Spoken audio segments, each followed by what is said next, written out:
Welcome back to another episode. Today I'm gonna make a Christmas special. Now, what's so special about this episode? Well, first of all, I'm gonna record this with my new HD camera, the Canon Legria HFM31 that I bought recently. And second, because I'm gonna review all the Die Hard games that I have, plus all the Die Hard games that I could think of. Now, some of you might wonder, what does Die Hard have to do with Christmas? Well, first of all, the first movie and the second movie both take place on Christmas Eve. And the second reason is that it has become a tradition in my house that we watch Die Hard, the first movie, every Christmas Eve. And this is mostly the reason why I make this Die Hard Christmas special. So yeah, let's go! I wanna play video games. I wanna play them all day. Yeah, yeah, yeah. The first Die Hard game was released in 1989, Die Hard for the PC-DOS, and it was developed by Dynamics and published by Activision. The game is a third-person action game which uses basic 3D graphics. The objectives of the game are the same like in the movie. Kill all the bad guys, including a fist fight with Carl and a shootout with Hans, and rescue your wife and the other hostages. You start the game with a pistol in a bathroom on the 32nd floor. From there on you have to work your way to a room with a security panel. You have to deactivate the panel before the game can progress any further. If you don't, you can't go to the roof or any other level of the building. The security panel is also the copy protection of the game, because the codes are in the instruction manual. Sooner or later you will encounter the first terrorist and you will have to engage him by pulling out your gun or by hand-to-hand combat.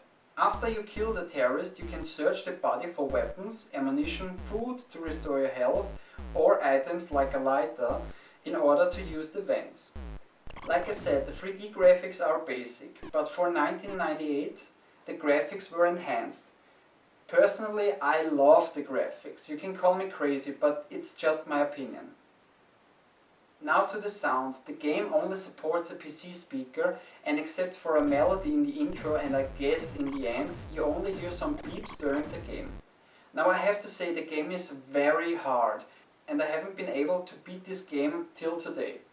Ammunition, food and first aid kits are rare, and you only have 20 minutes to complete it.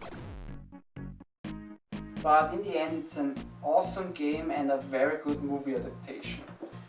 Now, 1 year later, in 1990, the same game was released for the Commodore 64. The only differences were the sound was better and the graphics. They changed the game from a 3D third-person perspective to a 2D side-scrolling game.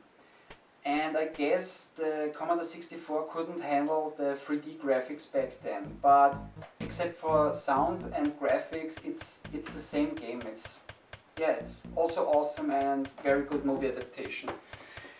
The same year, 1990, Activision released also Die Hard, but only in Japan, for the PC engine. The game is a top-down perspective shooter like Commando, MERS or Ikari Warriors. The objectives are simple. Shoot everything that moves and work your way to the exit. The game has 10 stages, and every now and then in the later stages you will fight an end boss.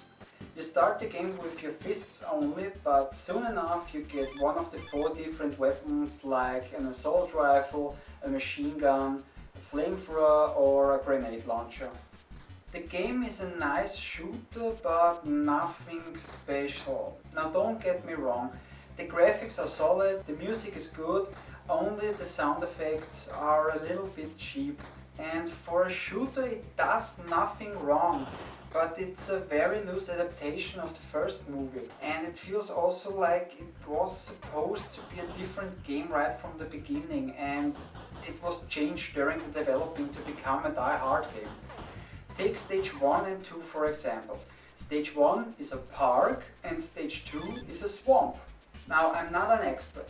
Maybe there's a version of this movie with an alternative beginning where John McClane misses the flight, and after he arrived with the second plane, he has to fight his way from the airport to the Nakatomi Plaza. but I don't think so. Anyway, a nice game. Now the next one is from 1991, Die Hard for the Nintendo Entertainment System, also from Activision. And the game mostly resembles to the PC-DOS and the Commodore 64 version. This time it's a top-down perspective and it has more action, or better let's say more shootouts. Now ever since the Angry Video Game Nerd made a review about this game, many people put similar videos on YouTube, which gave this game a bad reputation. I personally think it's a very good and underrated game, but let's take a closer look on some of the things that make this game so bad. Okay, first the foot power. You have two health bars, one for your regular health and another for your feet. When the foot health is full, you walk and run fast. If it's gone, you walk and run slow.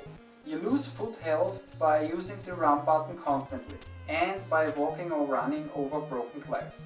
You can restore your foot health with first aid kits, but there are just a few in the game. Now, was it necessary to put this in a game? Well, not really. But it was in the movie, so they took another element of the movie. That's alright by me. The next thing is that you don't see the whole area. You only see what McClane sees. So they put in some realism and I don't see what's wrong with that.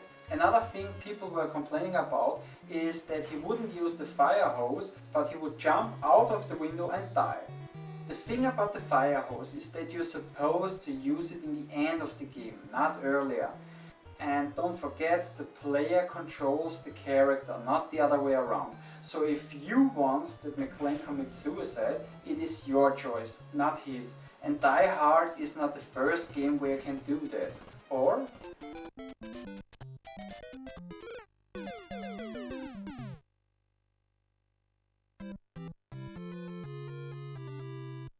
The last thing that I want to talk about, that many people were complaining, is the difficulty of the game and the fact that one enemy can kill you.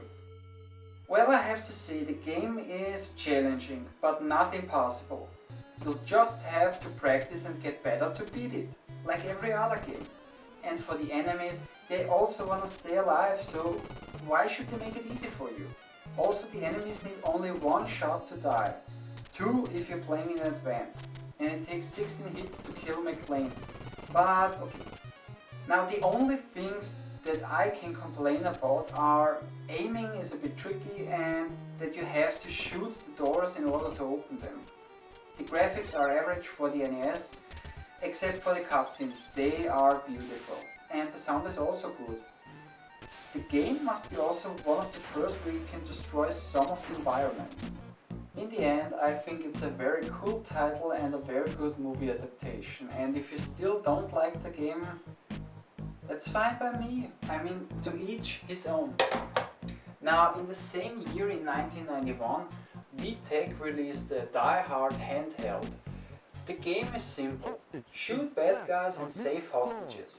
You have 3 different weapons, a pistol, grenades and a rocket launcher. I didn't get far in the game because I got this game recently, but I assume the game also includes boss battles, since I can't hit anything with the missiles or the grenades. And I think it's a very nice piece, and I also like the look of the handheld because it looks like a Nintendo Game Boy. Now, in 1992, Grand Slam released Die Hard 2 or Die Harder for the PC-DOS, the Commodore Amiga and the Atari ST computers. And like the title already said, the game is based on the second Die Hard movie. It's a shooting gallery game, or you could say it's a light gun shooter, since you have the option to change the controls to light gun, joystick or mouse. But as far as I know, there was never a light gun released for the PC or the Amiga computers. And I kinda remember that there was a light gun for the Atari computers. Now I could be wrong, but if anyone knows better, don't be shy and leave a comment. Back to the game. You can practice on a target range or start the real game. The graphics are average at best. The sound is okay, The levels are based on locations of the movie. After you shoot some of the enemies, they leave ammunition, weapons, armor or health behind. To collect those you have to shoot them, but you have to shoot the items on the right spot in order to get them. This gets pretty annoying. Also sometimes the enemy stands behind something and when he drops the item you can't shoot it because it's blocked. If you're lucky you can hit it while it's in the air. But like I said, if you're lucky. So in my opinion it's a very weak title. Okay, now the next game, or let's say the next games were released in 1996. The first one is Die Hard Trilogy, developed by Probe Entertainment, and it was released for the PlayStation 1, the PC and the Sega Saturn. And it's 3 games on 1 CD. Each one based on one of the movies. So you get Die Hard, Die Harder and Die Hard with Vengeance. Me again, McClay. Now Die Hard is a third-person shooter and all you do is shooting. There is no storyline, so you shoot all the terrorists in each stage, try to save the hostages. By the way, every time you rescue 2 of them, you regain a little bit of your health.